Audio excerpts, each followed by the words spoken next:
Today we're looking at inferential constructions. These are also called inferential cleft constructions, sentential focus constructions, and sentential cleft sentences. I'm sure that each of these titles will make sense to you as we begin to look at the examples. Let's look at a simple example. So imagine I say a sentence like, "Frank, I have to leave now." And I'm concerned that Frank might draw the wrong conclusion from the fact that I'm saying this. So I follow this up with an inferential cleft construction. I say, "It's not that I don't want to spend time with you, though." So what am I doing here? I'm saying a main sentence, and I'm following it up with the inference that I don't want Frank to draw. I don't want him to conclude that I'm leaving because I don't want to spend time with him. So that was a negative form of an inferential construction. But they can be positive, negative, or they can come in tandem. And when they're in tandem, it's always negative first, never positive first. So let's look at these. In the positive example, we have, "Frank, I must leave now. It's that I'll be fired if I'm late for work again."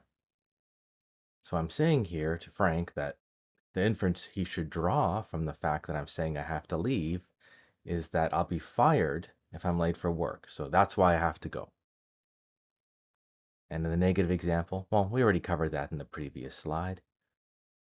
And then they can also be in tandem, where I tell Frank what not to conclude, and then I follow that up with a statement on what he should conclude. So, "Frank, I must leave now. It's not that I don't want to spend time with you, but it's that I'll be fired if I'm late for work again." Not only do we have the positive, negative, and tandem constructions, but we also have full and partial constructions. So here's what I mean. Let's look at this example first for the full. "Abram, I will not eat your food." Now, Abram could draw the wrong conclusion from this. Maybe he thinks I don't like his cooking. So I tell him, "It's not that I don't enjoy your cooking, but it is that I'll die if I eat fish." So I think Abram's a great cook. I don't want him to conclude that he's a bad cook, but I'm allergic to fish. So if I eat the meal that he's made for me, I will die. So that's the full construction. The reduced has no it or copula. So the expletive it and the copula is are not expressed. So I could also have said the sentence this way: "Abram, I will not eat your food. Not that I don't enjoy your cooking, but that I'll die if I eat fish." So as you can tell, we don't have the it or the is in the negative inferential construction or the positive inferential construction. Now I want us to take note of the fact that if we get rid of the negative here, that what we're left with is, "Abram, I will not eat your food, that I'll die if I eat fish." Now, as English speakers, that is not something we would accept. We're fine with these, the removal of the copula and the expletive and the tandem construction, and we're even fine with just the negative not having the copula and expletive there. I mean, I could easily say, "Abram, I will not eat your food. Not that I don't enjoy your cooking." So you don't need to have the tandem construction to remove the expletive or the copula. But here we would generally want to see something like, "Abram, I will not eat your food. It's that I'll die if I eat fish." So in English, we don't accept this. But we can't use the fact that in English we don't like something, that this means that no language allows such a construction.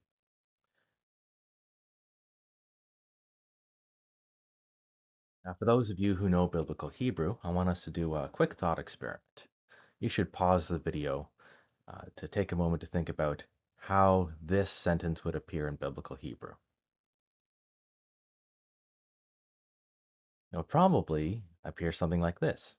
So, "Abram, I will not eat your food, that I would die if I would eat fish."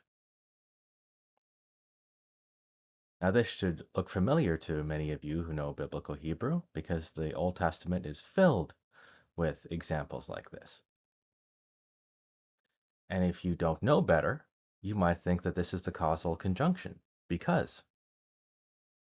And this whole channel is about the fact that key is never a causal conjunction. It only is translated one of two ways, either as the complementizer that or the conditional conjunction if. Now, if you don't know what a complementizer is, I'm linking that in the top right-hand corner where you can watch a video on what complementizers are.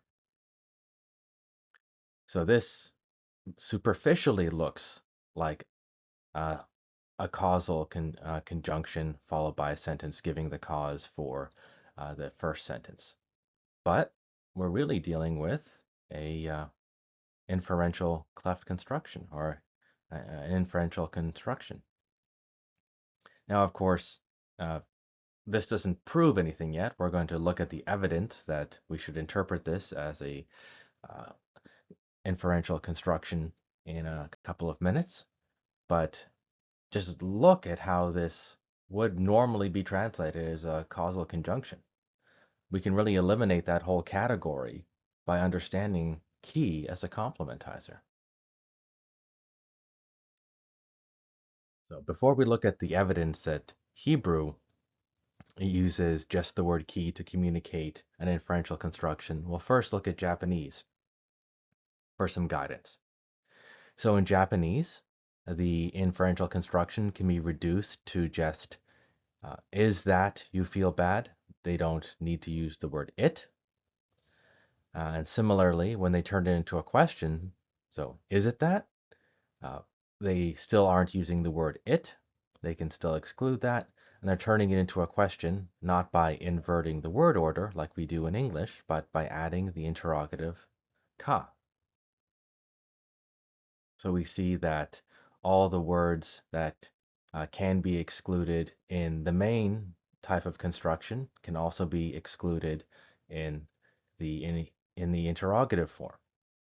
Now that's useful because now we can look at the interrogative form of inferential constructions in Biblical Hebrew, and that will give us some guidance as to what we should expect from the normal inferential form that's not interrogative. Our first example is from 1 Samuel chapter 1 verse 10, where Samuel anoints David to be king. So Samuel took a flask of oil and poured it on his head, that is David's head, and kissed him. Now these ambiguous actions could be interpreted in a few ways. So Samuel says this sentence here to interpret them, and it's a rhetorical question. So, and he said, is it not that Yahweh has anointed you over his possession as a leader? So what do we have here? We have the interrogative, we have the negative, lo, and we have the complementizer key. What does lo negate? Well, it's not negating key, it's negating the copula that's not being expressed, just as we saw in English in the reduced form of the sentence. So, Frank, I have to go now. Not that I don't want to spend time with you. So the not is negating the silent is. It is not that. I don't want to spend time with you. So we don't have the expletive here. We don't have the copula here. That's why I have to put them in brackets.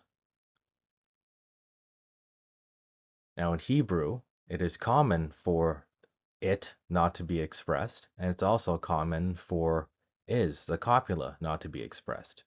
There are thousands upon thousands of sentences in the Hebrew Bible where expletives, pronouns are not expressed, and copulas are not expressed. In English, we're far more reduced in the context where we allow these to be removed, but in Hebrew, it's very common. So we should not at all be surprised that we're not seeing a copula here and we're not seeing an expletive here.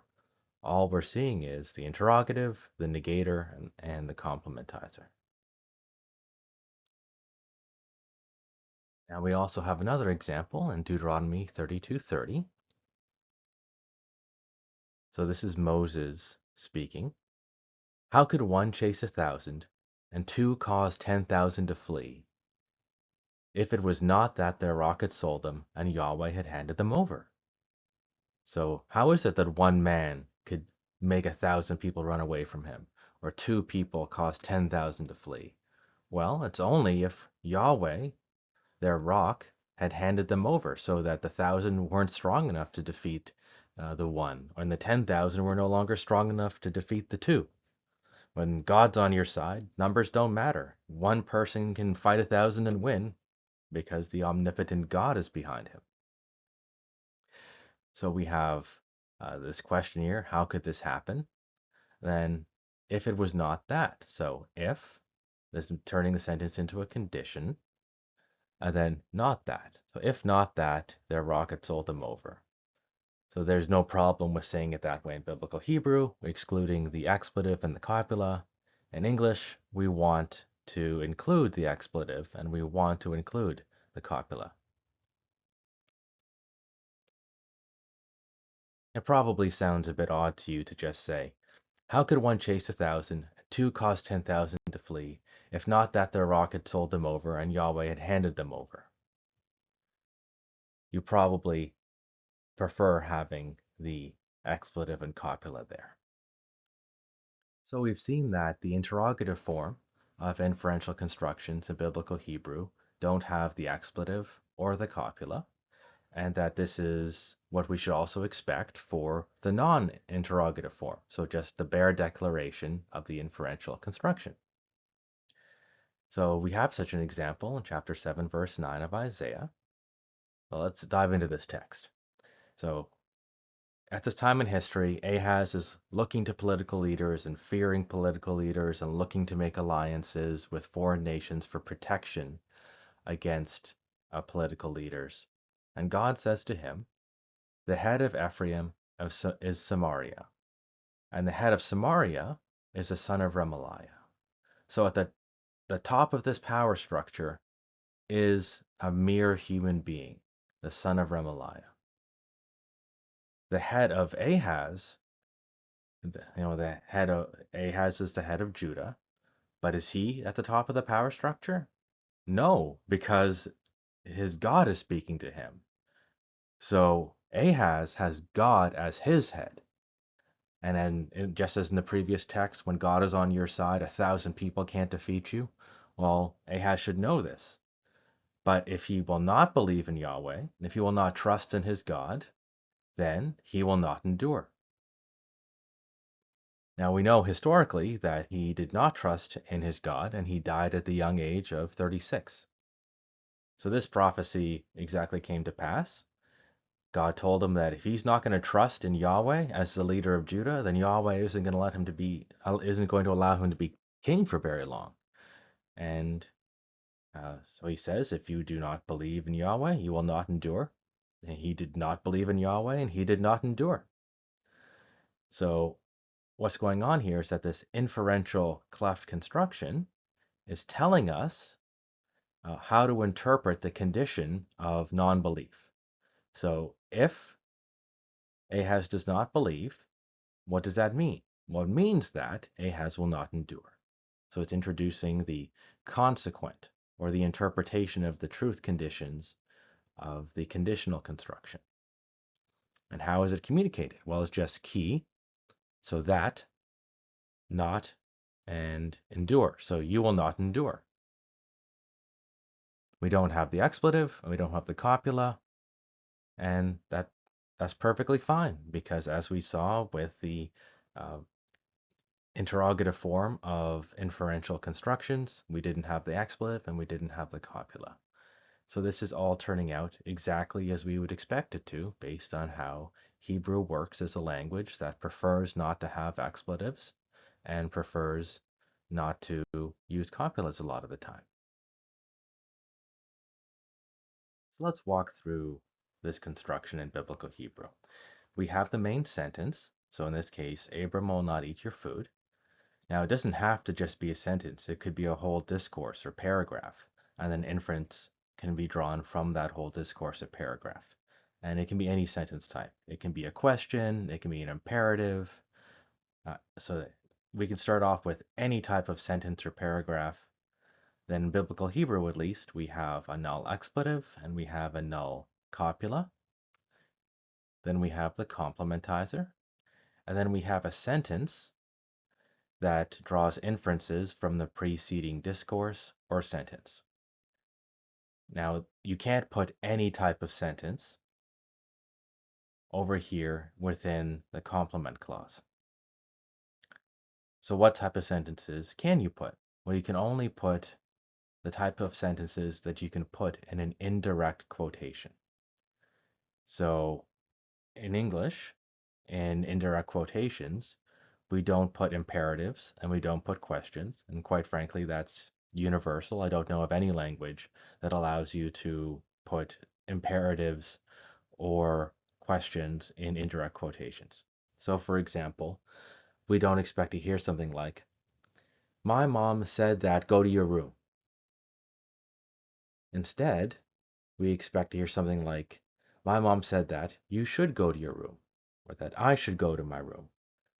We don't put imperatives into indirect quotations. Neither do we put questions. So we don't ever hear things like, my mom said that, why should I eat dinner? We expect to hear something as more like a direct quotation. My mom said, why should I eat dinner? When you put it as uh, when you put a question into an indirect quotation, it sounds weird, it doesn't sound appropriate. I'm not aware of any language that allows questions or imperatives within indirect quotations. They need to be modified. So similarly, we don't expect to find any questions, whether they're rhetorical or real questions, and we don't expect to find imperatives within the complement clause. So now that we know what inferential constructions look like in biblical Hebrew, we need to take some time to think about uh, what are they used for? So what types of inferences do they interact with? So the first is background stuff like the inferred premises like cause, reason, or explanation. The second is the results, the conclusions of what was said. So the result, conclusion, or consequence. Or they can be used to interpret, reinterpret, or reformulate what was just said. And finally, uh, although we don't use this in English, in other languages like Spanish, these constructions are used to address any of these, but not with respect to a preceding sentence, but to a situation that's going on in front of people's eyes. And we'll look at examples of all of these. And I think you'll see how this final one makes sense, even though there is no initial sentence that it's interacting with. So first, inferred premises. So let's look at this example. Uh, we have the inferential construction giving the reason for failure. Now I'm going to use tandem constructions because in English we prefer these. Other languages don't like tandem constructions. Some languages only want to use negative inferential constructions. Others only want to use positive. In English we like them in tandem. So John failed his exams again. It isn't that he doesn't try, but it is that he finds exams stressful and loses the ability to think clearly. So I don't want you to conclude that he doesn't try. I want you to conclude that the reason for his failure is that he gets stressed out and he can't think clearly anymore. So it's the reason for his failure. But we can also have reasons for why specific language is being used. So would you like some low-fat yogurt? So I'm asking you this, you might think, why are you offering me low-fat yogurt? Do you think I'm fat? So no, it's not that I think you need to lose weight. It's just that I literally have nothing else in my fridge. So I'm following up my initial offer of yogurt by telling you that uh, the reason I'm offering low-fat yogurt Has nothing to do with you potentially needing to lose weight. It's all about the fact that there's nothing else in my fridge to offer you. So these types of inferential constructions that interact with premises can interact across these four different cognitive domains. So essentially, they can answer questions like, why did that happen? Why do you think that? Why did you say that? Or why did you say that in the particular way that you said it, or use the particular language that you used? So did I use the particular language of low-fat yogurt rather than just yogurt because I think you're fat? No, no. It's because it's the only thing I have in my fridge. I'm just being specific about what I have in my fridge. Don't draw the wrong conclusion. I'm not insulting you. So these can interact with uh, different reasons or causes across these four domains. So inferential constructions can also interact with inferred conclusions. So in this first example, when men stop believing in God, it isn't that they believe in nothing, it's that they believe in everything. So I'm telling you that the result of men not believing in God isn't that they consequently believe in nothing. Rather, it's that they consequently believe in everything. So they're willing to believe in anything because they've abandoned God. So that's a more clear, like, if this, then that. But we can also have speech act types of consequences. So a husband or a wife says to her husband, we're out of eggs again. Now the husband could think, well, she's telling me this because she wants me to go buy eggs. But the wife then follows that up and then says, not that you should go shopping tonight, though. So she doesn't want him to go out. She wants him to stay at home with her. She just wanted to inform him of this fact and doesn't want the consequence of her saying that to be him going out and buying eggs. So she's denying the possible consequence of her speech act. So just as with the previous example with premises, we can have inferential constructions resulting with consequences that have to do with the content, epistemic, speech act, and medical linguistic domains. And for the sake of time, I'm not going to go over examples for every single one of these. Otherwise, we'd be having an hour-long video here. When we go through the keys of the Bible, we'll come across cases of each of these and we'll discuss them there and then in the text. Thirdly, we saw that inferential constructions can be used to interpret or reformulate sentences. So here's an example. So Geraldine says, Jane Austen wrote that it is a truth universally acknowledged that a single man in possession of a good fortune must be in want of a wife. So a rich man uh, who is single must want a wife, or must be in need of a wife. Now Ashton, being only a boy, didn't understand and his face showed confusion. So Geraldine follows up what she said with an inferential construction that interprets or reformulates what was set up here. It's that society expects a wealthy man to seek a wife, you silly boy, she replied with a giggle. So this inferential construction here is interpreting or uh, reformulating what was set up here in the quote from Jane Austen. And we encounter actually quite a few of these types of reformulating inferential constructions in the Hebrew Bible.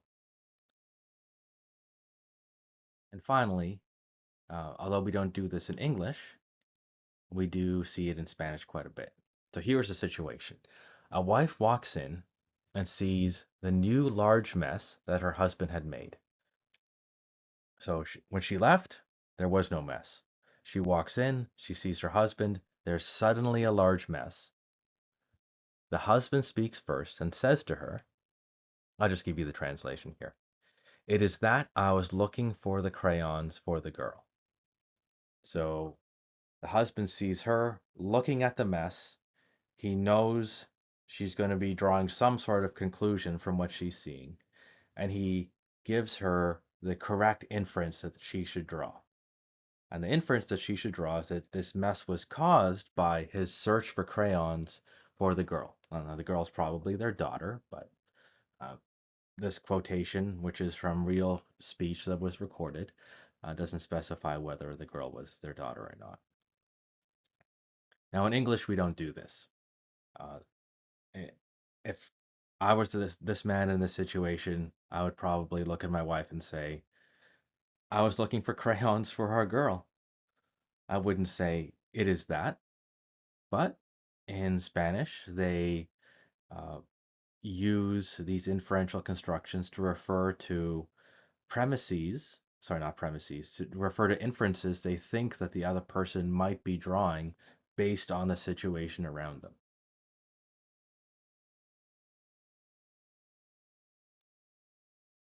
So let's summarize all of this. For inferential constructions in biblical Hebrew, we have the first clause or discourse, which is followed by this null, that means silent, expletive and copula, a complementizer, and then a second clause, which can be a series of sentences, and they can only be of the type that can be found in an indirect quotation.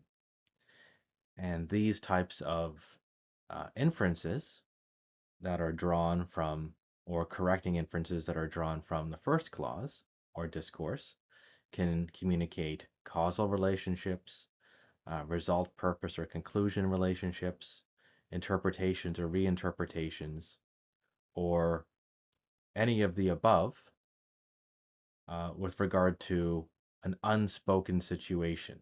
So uh, it's possible that in biblical Hebrew, in a narrative, we have the narrator describing a situation, and then we have a character speaking to another character, starting things off with an inferential construction that interprets the situation that the narrator has just described. I'm not sure whether we actually have any of this fourth category in the Hebrew Bible, but we'll see as we go through all 4,500 occurrences uh, of these complementizers and conditional constructions. And for those of you who are curious to go and learn more, here are some very basic references that you can look up. Uh, I recommend looking at the ones by Delahunty. He's done the best and most robust work. The second best would be by Kim Jong-bok and Peter Sells. They have also done a pretty good job of talking about these constructions in Korean. And the one by Sylvia on European Portuguese is pretty good as well, but it's really uh, Delahunty and Kim Jong-bok and Peter Sells that provide the best and most easily understood explanations.